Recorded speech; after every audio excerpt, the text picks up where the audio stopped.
O nosso de quem? Não, graças a Deus é o nosso teórico, né? Porque eu estou trabalhando todo dia para perder todo o poder. Eu digo aqui, olha, o meu negócio aqui é suicida. Tudo que eu proponho é que... Outro dia alguém falou, escuta, Caio, eu estou com um problema. Alguém não, tem milhares que dizem, mas semana passada uma senhorinha aqui falou, o meu problema aqui é que a minha vida mudou, tudo mudou, mas eu fiquei viciada na VMVTV, eu não faço mais nada, só vejo a VMVTV. Eu falei, então minha filha, pelo amor de Deus, para com isso. Desliga esse computador agora e vai fazer isso, que eu estou aqui para ajudar você a viver, não para criar uma outra dependência. Mas, Caio, você vê os sinais, você falou do Braulio lendo os e-mails que chegam e tal. Você reparou a virulência desses líderes aí televisivos, os telepregadores, com que estão pedindo dinheiro, desesperado, porque eles já estão sentindo no bolso. Eu fiquei sabendo. O Malafaia passou um e-mail marketing para milhões, dizendo, pare de ler esses blogs de internet, não sei o que e tal, volte a colaborar, porque Jesus vai pesar a mão, é sério. O cara da bola de neve... Esse negócio de bola de neve é perigoso porque cresce. Aí cai na cabeça da gente. A mesma coisa, eles estão pé da vida. Avalanche pé da vida. Sim. Mas esses 9 milhões, eles são diversificados. Tem esse pessoal que você falou, tem aquele que virou evangélico simplesmente não praticante, é aquele que o pai e a mãe são evangélicos, então ele vai casar numa igreja evangélica, porque senão não vai ser abençoado e tal. Vai batizar um filho lá. E não dá nada. Esses devem ser uns 4 milhões.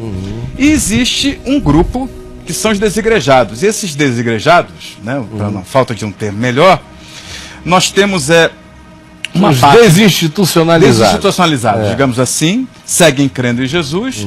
Uma parte deles são circunstanciais. Que existe um grupo muito grande, a gente quer quantificar agora, que ele está assim, ele lambe as feridas, como você falou, como todos nós lambemos em algum momento. Você não, mas nem você, sei lá, você lambe feridas, não sei, mas enfim.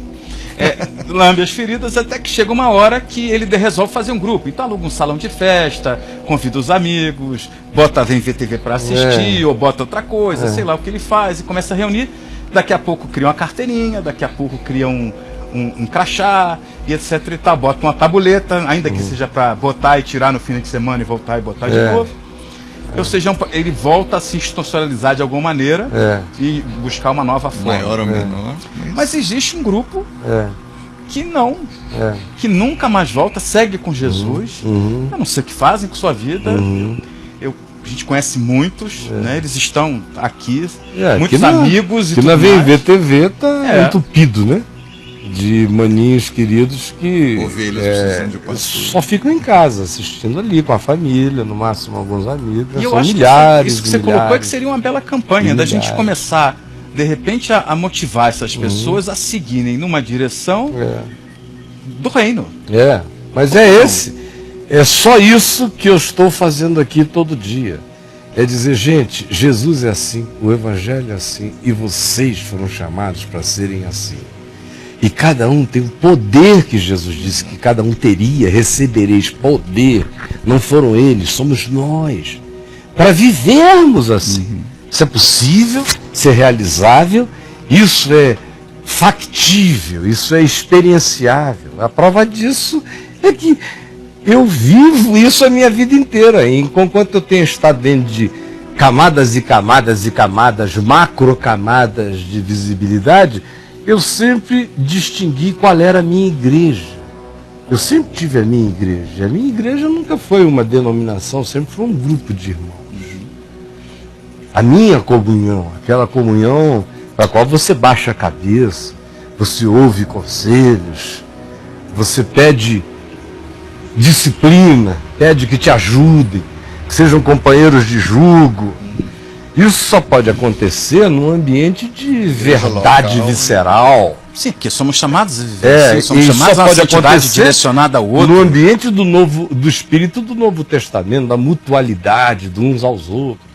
Portanto, sem esse aparato constantiniano na nossa cabeça, sem essas dioceses, sem esses cardeais, sem esses donos de alma, sem esses controladores, sem esses determinadores de conduta humana, sem nada disso, no encontro verdadeiro, onde o mediador é o Evangelho, onde o cabeça é Cristo e o cabeça Cristo é o Evangelho. A gente não precisa ficar no subjetivismo de dizer o cabeça é Cristo. Então cada um, Cristo cabeça funciona na cabeça de cada um, conforme a cabeça de cada um. O corpo de Cristo, conforme o entendimento que se pentecostalizou no mundo, tem em cada um de nós uma cabeça. Então é pior do que a hidra esse corpo de Cristo. Por quê? Por causa do subjetivismo interpretativo da figura de Jesus, que é o meu Cristo, é o meu Jesus. Quando na realidade, o meu Jesus tem que ser o Evangelho. Jesus é o Evangelho é Jesus, eu só sei de Jesus pelo Evangelho. E o que o Evangelho me conta sobre Jesus é para ser vivido como Evangelho em mim. Não como vida e condutismo e behaviorismo de um comportamentalismo de quem obedece o Evangelho para fora, mas como princípio enraizado do Evangelho como consciência, mente, atitude e vida. Isso é que é a experiência com Jesus hoje, agora, já. Isso é que as pessoas precisam aprender o que é. Quem sabe isso? Aonde chega é a igreja. Aonde chega, acontece igreja. É o que eu digo para o pessoal aqui. Eu mudei para um lugar onde não tem igreja. Eu digo, como? Você não mudou para ir? Cara, você chegou à igreja. Pois é. Agora você veja, nós somos tão católicos, tão constantinianos, que a igreja continua a ser o padre, o pastor, o templo, a torre, o CNPJ. O cara nunca diz igreja sou eu, nunca. Ele muda e não tem igreja, que ele procura uma igreja. Olha no espelho, cara. Olha no espelho e diz, ô igreja, você chegou aqui? E reúne com mais um. Com mais um, pronto. Dois, já começou a multidão. Começou. Ontem você falou uma coisa sobre a necessidade que as pessoas têm de manter uma relação de barganha com Deus, por não, digamos assim, engolirem ou entenderem ou digerirem o processo da graça. Então ter que achar que tem que pagar a sua salvação com alguma coisa, de alguma maneira, de repente indo à igreja todo domingo. Isso, a frequência entra aí. A frequência também ajuda, etc. e tal. O que eu tenho percebido com os meus amigos que estão desvinculados, desigrejados, é que um certo sentimento de culpa nesse nível ainda persiste. Longamente. Né? Deles acharem, deles estarem nessa situação, não buscarem de repente buscar e formar novos grupos e tudo mais, mas também ficaram com essa sensação de que estão devendo alguma coisa. Manos, não estão. Essa coisa está no DNA mesmo. Aí é um condicionamento, é Pavlov, muitos anos. Pega aí, Fernando, os macaquinhos com a banana, aquele condicionamento que o cara fica, é um Pavlov poderoso. Eu já contei aqui para eles como eu, depois de ser pastor, só um minutinho, depois de ser pastor 11 anos, pastor local, quando eu parei de ser pastor local em 84, porque o médico disse, ou você vive assim, você vive mais 5 anos, você não vai aguentar, ou tira uma coisa aqui para você ir mais longe um pouco, porque não está legal. Aí eu tive que deixar o pastoreio local e me dediquei só a vinde e aos trabalhos por aí afora, né? Muitos anos. E naquele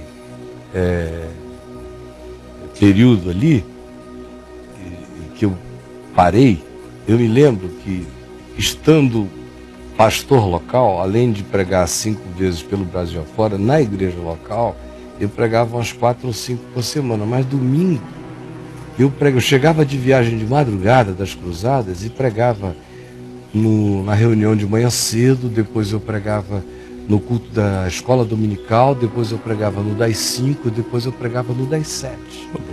E tinha escola dominical, eu estava acostumado a ministrar nela aqueles 11 anos anteriores.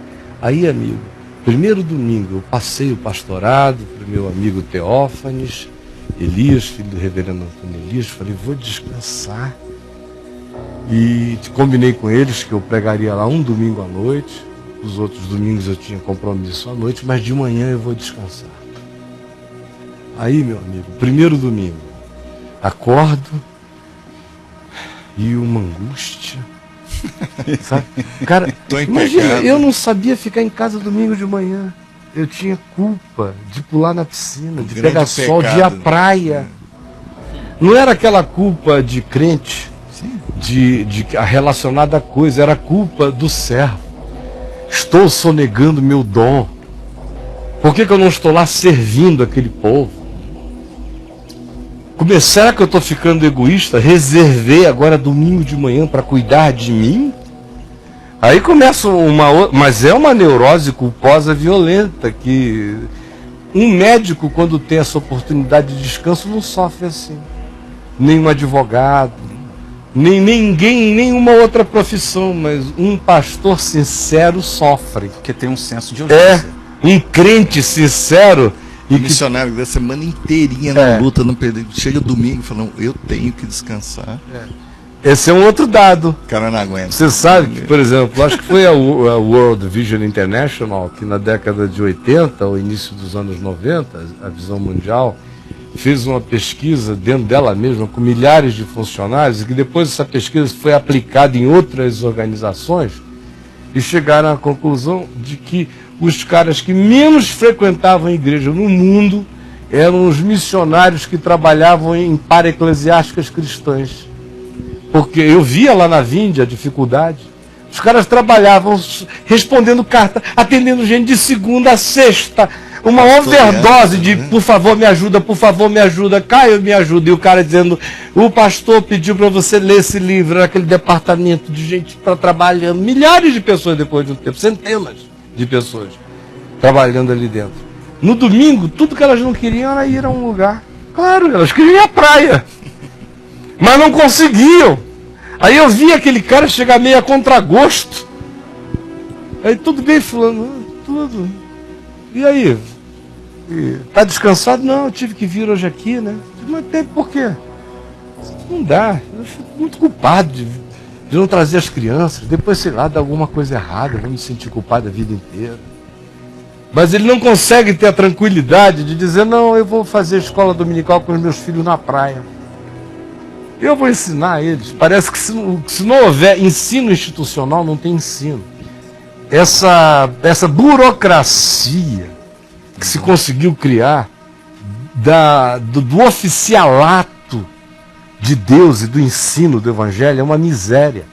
Porque nem mãe acredita mais que o Evangelho ensinado por ela é tão legal quanto por uma professora. Tem que ser, exato. Nem pai acredita mais que o que ele possa ensinar ao seu filho é melhor do que o que um pastor treinado para isso possa fazer, simplesmente porque ele é pai. Já é melhor do que tudo. Não acreditam. Por que os pais não casam seus filhos? Por que não casam? Porque eles não acreditam no casamento que não carrega oficialidade. Quando nada seria mais significativo do que todo pai casar seu filho, sua filha. A oficialidade é poderosa, ela lateja no subconsciente da gente com essa culpa neurótica, aflitiva. Aí tem gente que quando diagnostica a sua culpa neurótica, fica com raiva dela e não a trata. Aí como é que ele a trata? Se vinga do desejo de ter comunhão com alguém, porque no caso dele aquele desejo está vinculado a uma frequência, a um lugar. E aí ele não distingue bem as coisas, mata a possibilidade de comunhão com alguns, só porque ele confunde com a necessidade anterior de ir a um lugar, e aquele lugar institucionalizado, aí joga fora menino, barata, banheira, água e tudo. A falta desse autoconhecimento também. Que bom seria que ele fosse também e fosse feliz.